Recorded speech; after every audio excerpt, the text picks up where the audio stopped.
Hi mga kasari, welcome na naman sa aking channel, Tata Sari Sari Store.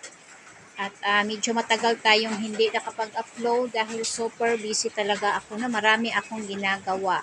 Ngayon, time check ay alas 6 na ng gabi at talagang madilim na sa labas, no? At dito sa amin ngayon ay kanina pa itong umuulan. So ito na lang ang mga naiwan sa aking mga display na mga gulay.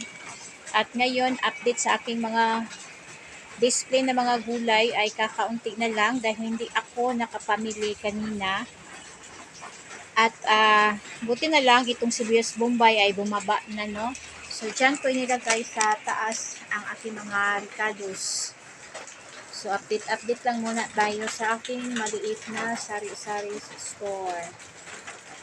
Medyo matagal tayong hindi nakapag-upload.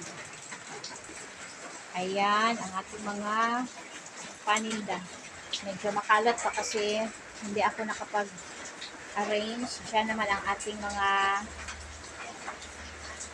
noodles. Ayan, dito ang ating mga noodles. So, ang ating mga palamig dyan sa ilalim. Kakaunti na lang din, no? Ang ating mga palamig. Ayan.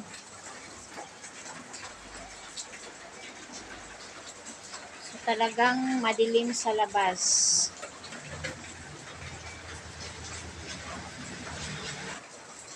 May inayos kasi dito sa aking sari-sari store. Ako ay nagpa-tiles kaya busy ako at marami akong ginagawa. At bukas ay may delivery din ako bukas sa grocery. So marami pa naman akong stock. Ayan ang aking mga powder dito sa itaas. Ayan at ang aking mga sabit-sabit dyan. Yan ang ating mga sabit-sabit.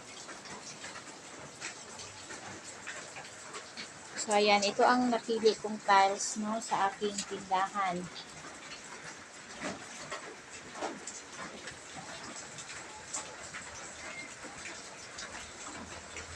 So bukas ay mamimili ulit tayo ng mga gulay at ito na lang ang aking display na tuyo.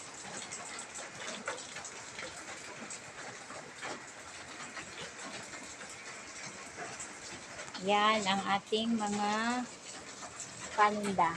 Time check ay malapit na mag alas 7.